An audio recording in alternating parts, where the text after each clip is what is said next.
La segunda parte del libro, Cómo elaborar microficciones, de Jorge Ortiz, se titula El carácter proteico. En esta sección, el autor profundiza en lo que define como una de las propiedades más complejas y fascinantes del género, su hibridez formal o das género. A continuación, se presenta un análisis detallado de los conceptos clave y la importancia de los ejemplos prácticos que el autor despliega en esta segunda parte. 1. ¿Qué es el carácter proteico? Nos referimos a la indefinición del género. El término proteico proviene del mito griego de Proteo, un dios que cambiaba constantemente de forma para evitar predecir el futuro. Ortiz, citando a la especialista Violeta Rojo, explica que la microficción es genéricamente ambigua. No tiene una forma única, sino que se define precisamente por su capacidad para mimetizarse, absorber y generar otras estructuras, tanto literarias como extraliterarias. El autor aclara que una microficción puede construirse imitando una enorme variedad de formatos. Formatos literarios: el poema en prosa, la fábula, el ensayo, el fragmento biográfico, los palíndromos o la reconstrucción mitológica. Formatos extraliterarios, es decir, del día a día, una definición de diccionario, cartas, correos electrónicos, noticias periodísticas, canciones, anuncios publicitarios o recetas de cocina. La clave técnica: en esta mezcla de formas, la elipsis sigue siendo el motor principal. El autor debe dejar los ganchos o pistas suficientes en el formato elegido para que el lector conecte la historia con su propia biblioteca mental. Además, estructuralmente, el inicio suele ser anafórico, el hecho más importante ya ocurrió antes de empezar a leer, y el final catafórico es decri. El cierre es abrupto y anuncia lo que ocurrirá en la mente del lector al releer el texto. 2. Importancia de los ejemplos de autores consagrados.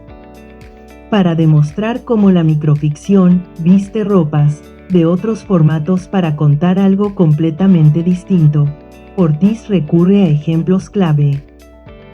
A formato de estructura visual o canción. Canción cubana, de Guillermo Cabrera Infante. Ay José, así no se puede. Ay José, así no sé. Ay José, así no. Ay José, así. Ay José, ay. Análisis. Al restarle palabras de manera progresiva, el autor utiliza la forma de un canto o letanía rítmica para evocar una escena íntima sin describirla explícitamente. B. Formato de rezo u oración religiosa. Oración al Wi-Fi, de Ana Paola Camarena.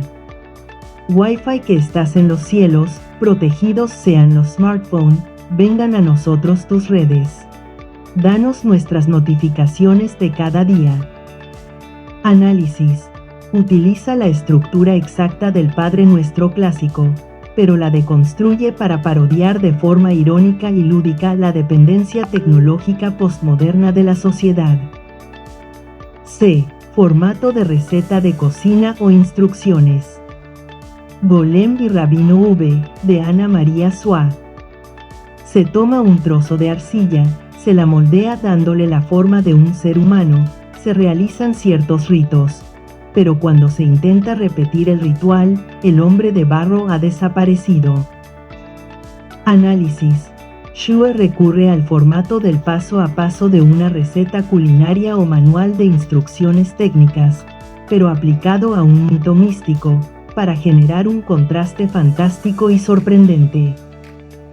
D. Formato de sueño o estructura infinita. Un sueño, de Jorge Luis Borges. Describe una celda circular donde un hombre idéntico a Borges escribe un poema sobre un hombre en otra celda, que escribe un poema sobre otro hombre. En un bucle sin fin. Análisis. El recurso del sueño se aprovecha aquí en su máxima expresión proteica, para difuminar la realidad mediante una estructura literaria repetitiva y laberíntica. 3. Ejemplos del autor aplicando el carácter proteico. Ortiz comparte piezas de su propia autoría para ejemplificar cómo un escritor puede apropiarse de moldes preexistentes. En formato de fábula tradicional llamada La preocupación del pato, narra la historia de un pato que muere de tristeza al pasar un año preocupándose de manera obsesiva por la vejez y las enfermedades futuras. El texto adopta la estructura clásica de la fábula y cierra con una moraleja explícita dicha por una gallina: no se dejen gobernar por sus propias ideas negativas. En formato de texto bíblico poético, estructura el relato imitando versículos numerados, que expresan aflicción, tinieblas y carne envejecida. El quiebre proteico ocurre en los versículos finales. Espero la paz aquí, bajo el bombardeo de misiles, en las ruinas de Odessa, Beirut, Gaza. Transforma un formato de lamento sagrado antiguo en una cruda denuncia de la guerra contemporánea. 4. Propuesta didáctica y sugerencias de escritura. Para cerrar esta segunda parte, el autor propone un ejercicio de máximo 100 palabras, donde el lector debe desafiar su propia creatividad utilizando moldes no convencionales. Para inspirar al estudiante, Ortiz ofrece sugerencias muy claras basadas en el carácter proteico. 1. Escribir una carta de confesión ficticia a un prócer o a un juez, como su ejemplo, Confesión, donde una carta de suicidio culpa al propio muerto por cobarde. 2. Adaptar un cuento infantil clásico dándole un matiz oscuro, como su minificción sobre el monstruo de los cuentos que termina llamándose Guerra. 3. Inventar un pasaje bíblico apócrifo para introducir un relato cotidiano o de ficción. Finalmente, Ortiz termina destacando que deja librado a la creatividad de cada uno, y que sus indicaciones son al solo efecto de incentivar para despertar la motivación del escritor.